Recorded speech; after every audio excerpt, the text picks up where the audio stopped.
Je recommande à tous mes élèves de lire son livre et ça leur ouvre des horizons insoupçonnés sur la musique de Bach. Oui, c'est un grand modèle, c'est un de mes papas. Et il était assez têtu, hein? C'était un esprit assez universel. Les combats qu'il mènerait aujourd'hui seraient très certainement semblables à ceux que nous menons, et ce sont les combats contre le danger maximal qui est celui de la pollution.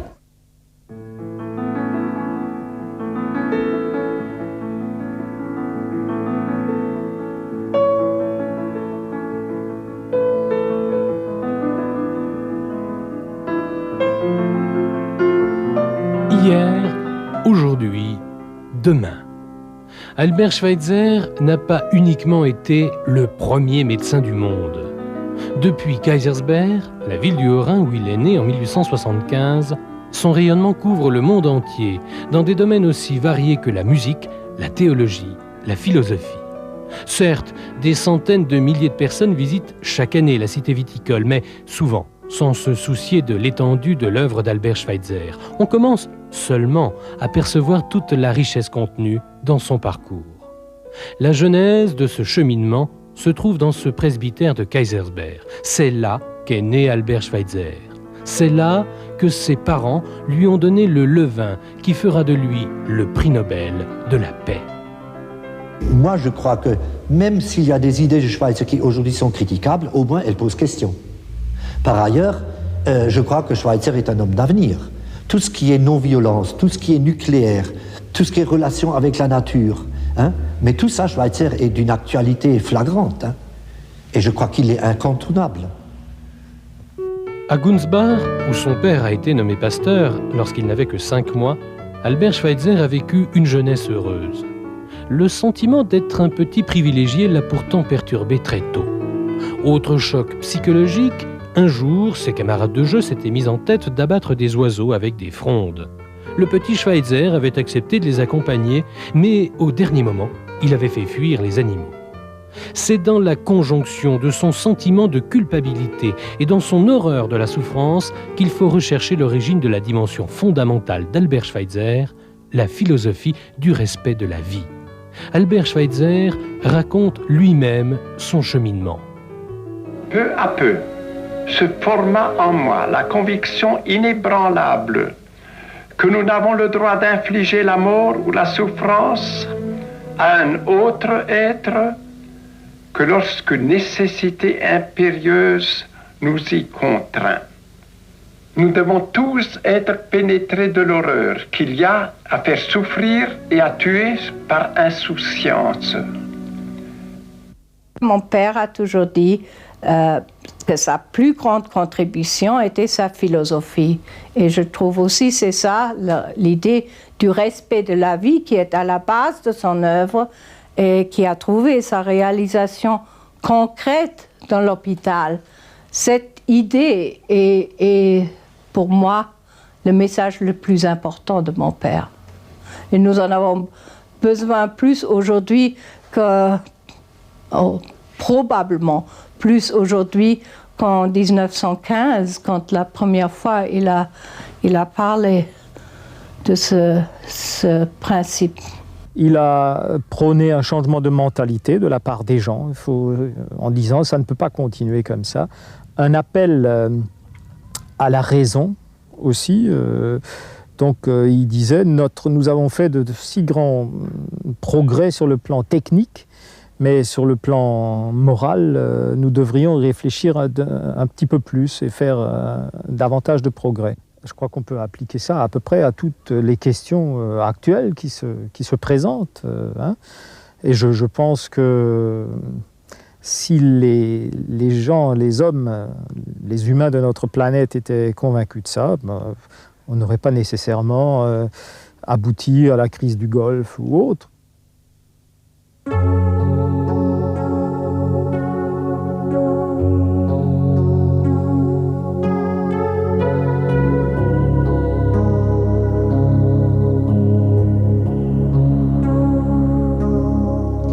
Application directe de la philosophie du respect de la vie, l'engagement d'Albert Schweitzer pour la protection de l'environnement. Il était formel. La terre n'appartient pas à l'homme, c'est l'homme qui appartient à la terre. Dès 1915, il avait énoncé comme principe fondamental la valeur inestimable de l'homme, de l'animal et de tout ce qui est souffle de vie dans la nature. Aujourd'hui, les membres du groupe Greenpeace et le commandant Cousteau sont des fils spirituels d'Albert Schweitzer. Ils luttent contre des essais nucléaires, comme Schweitzer le faisait déjà en 1957. L'abbé Pierre se souvient d'un autre signe de la modernité de son ami Schweitzer. Le soleil se couchait. Et je ne sais plus de quoi nous parlions, mais j'ai là un souvenir extrêmement précis d'une phrase à laquelle je n'ai rien compris, qu'il ne m'a pas expliqué, et que je comprends maintenant par les informations données dans la presse. Il me dit, alors là, il avait au bout de quelque temps commencé à me tutoyer. Et il me dit, mais tu ne vois pas comme moi, je vois un trou dans le ciel. Et depuis qu'on nous parle de la couche d'ozone qui disparaît, je comprends ce qu'il voulait dire. Il avait dû, lui, qui avait de l'intérêt pour les choses scientifiques, déjà à ce moment-là, eu connaissance. Et alors que pour nous tous qui ne sommes pas des spécialistes, jusqu'à ce qu'on nous ait vraiment alertés, ça ne voulait rien dire. La couche d'ozone diminue, bon pourquoi pas, n'est-ce pas ? Alors que lui voyait que c'était une menace pour le monde. De manière peut-être caricaturale, Albert Schweitzer disait qu'il fallait respecter la moindre fourmi et qu'il n'y avait pas sur Terre de mauvaises herbes à supprimer. Mu par son puissant sentiment d'humanité, il a multiplié les prises de position pour une vraie protection de la nature. De l'Alaska pollué outrageusement aux forêts d'Amazonie massacrées, il a tout dénoncé. Son enseignement est clair. Efforçons-nous de recréer un monde plus vivable. Pour cela, il réclamait une solidarité entre tous les hommes. Peut-on dire pour autant qu'il a été le premier écologiste ? Il est certainement parmi les tout premiers. Ça, c'est tout à fait une évidence. Il faut tout simplement, non seulement affirmer ce qu'affirmait Schweitzer, mais comme lui, appliquer tout ce que l'on peut comme méthode pour protéger ce qu'on appelle aujourd'hui l'environnement, ce qu'on appelle aujourd'hui aussi la biosphère, qui sont des termes un petit peu de jargon scientifique ou pseudo-scientifique, et que nous appelions tout simplement, jadis, la nature. Et il lutterait certainement pour la minimisation de ces nuisances maximales. En premier, la pollution de l'eau et avant tout des eaux souterraines, la pollution des nappes qui est le danger maximal le plus urgent à combattre, la pollution des eaux courantes, des eaux marines, etc., la pollution de l'atmosphère, de l'air, par tous les dégagements de toxiques dont nous la festons, et la pollution des sols, c'est-à-dire la pollution des déchets, les déchets industriels, les déchets agricoles, les déchets hospitaliers et les déchets urbains, autrement dit les ordures ménagères.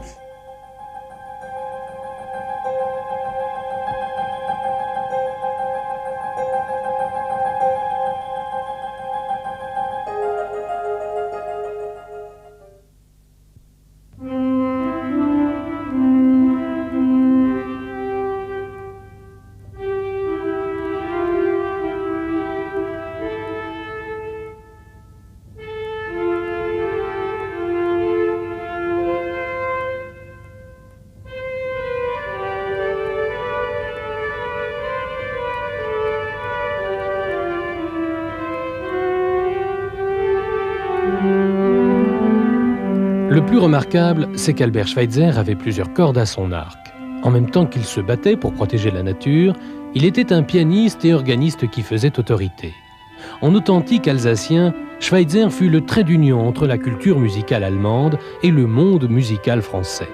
Pour interpréter Bach, il plaidait pour un retour à la simplicité et pour une nécessaire tranquillité intérieure. Des principes encore suivis aujourd'hui. Je peux vous dire que depuis que j'ai lu Schweitzer, tous les textes allemands des chorales sont écrits sur ma musique et que j'oblige mes élèves à étudier ces textes, même si ces textes sont difficiles à comprendre à notre époque. Je me sers toujours des textes luthériens pour expliquer la musique de Jean-Sébastien Bach à mes élèves. Il est retourné aux sources, il nous a expliqué pourquoi la musique a été écrite. Alors évidemment, les principes d'exécution, ça peut toujours changer, tout change, le goût évolue. Mais en réalité, à l'heure actuelle, nous recherchons justement à jouer avec authenticité la musique ancienne. Donc ça ne peut pas être dépassé, au contraire, ça ne peut être que corroboré. Il a suivi l'évolution de son époque, c'est-à-dire qu'il a déjà pensé que la musique de Bach devait être jouée sur des orgues plus anciens. Et il a recherché un idéal sonore. Maintenant, nous allons beaucoup plus loin, nous penchons vers un plus grand purisme, mais il a apporté son jalon à l'évolution de la musique d'orgue et de la facture d'orgue. On nous disait toujours de ne pas chahuter cette musique-là, il fallait la respecter. Et lui conservait sa véritable grandeur. Fort de ces principes et de cette pérennité des prescriptions de Schweitzer, un cours d'interprétation pour orgue est organisé chaque année à Gunzbach. L'un des plus ardents disciples de Schweitzer, l'organiste Daniel Roth, enseigne à des musiciens venus du monde entier l'art d'interpréter des œuvres de Bach selon l'idéal schweizerien. Musicien exigeant, attiré par la spiritualité et l'architecture de la musique, Albert Schweitzer disait « Une belle exécution à l'orgue doit être comme un bon plat de riz. Chaque grain doit conserver sa forme, sa consistance, quel que soit le point de cuisson. Autrement, cela devient de la bouillie. »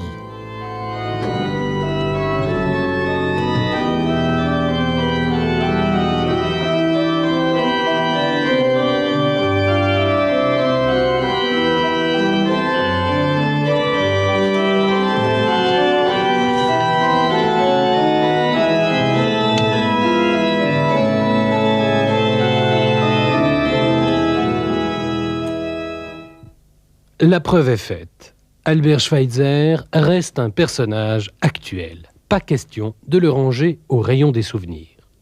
Dans la vallée de Münster, on ne manque jamais de le rappeler. À Gunzbach, dans la maison d'Albert Schweitzer, on se souvient qu'Einstein lui a donné le titre d'homme le plus important du XXe siècle.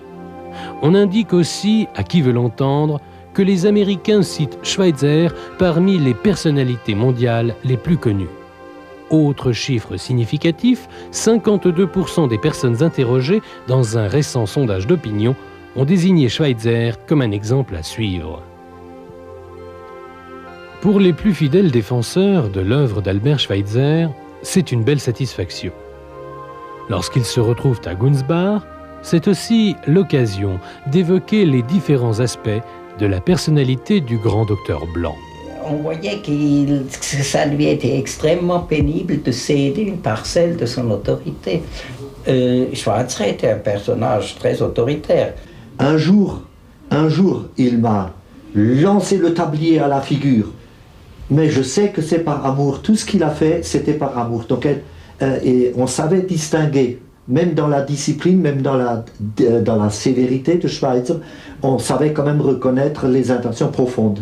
Schweitzer n'était jamais brutal. Il n'avait pas besoin d'être brutal. Il avait quelque chose dans... C'est pour ça qu'il est grand. Mais la maison Schweitzer à Gunzbach n'est pas uniquement un lieu de rencontre pour quelques privilégiés. Elle est le lieu de prédilection, de diffusion de la pensée schweizerienne. Chaque année, 8000 personnes s'y présentent. Parmi elles, les enfants des écoles sont des visiteurs particulièrement attentifs. La philosophie pragmatique du médecin de Lambaréné est un peu comme un conte de fées pour les plus jeunes. Et la diffusion du message de Schweitzer n'est pas terminée. À Gunzbach, on continue à y travailler. Un exemple parmi d'autres, la transcription sur ordinateur et microfilm des lettres écrites par Albert Schweitzer.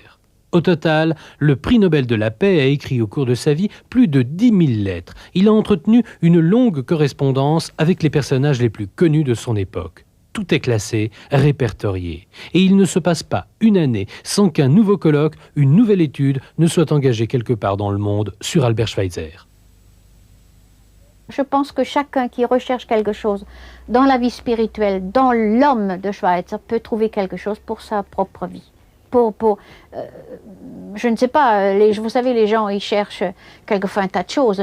Nous avons eu récemment quelqu'un qui perd son travail, qui doit changer son travail dans 2 ans. Il est absolument perturbé. Il vient ici et tout à fait par hasard, je lui dis, j'ai tel et tel sermon. Est-ce que vous voulez le lire? Cet homme a lu le sermon et dit, je sais. Dans 2 ans, je dis non, je quitte ma boîte, je fais autre chose. Je sais maintenant ce que je vais faire. C'est pas moi, c'est parce c'est l'homme, c'est donc Schweitzer qui, même que 25 ans de décès, a encore ce pouvoir sur Je ne dis pas que tout le monde, mais un homme comme Schweitzer non plus, il n'y en a pas 36. Hein. Donc il a maintenant encore ce rayonnement qu'il a eu de toute sa vie. Autre signe tangible à Gunsbach de la vie et de l'œuvre d'Albert Schweitzer, le musée d'art africain, constitué à partir de la collection d'Emma Ausknecht, une infirmière qui a travaillé avec le grand docteur Blanc à Lambaréné. Ouvert depuis octobre 1980, ce musée donne un aperçu des conditions dans lesquelles Schweitzer a travaillé et il constitue une découverte culturelle. Ainsi, ce musée est-il une application concrète de la pensée de Schweitzer, un appel à une ouverture d'esprit pour une plus grande compréhension entre les hommes. Albert Schweitzer, le théologien, n'est pas loin.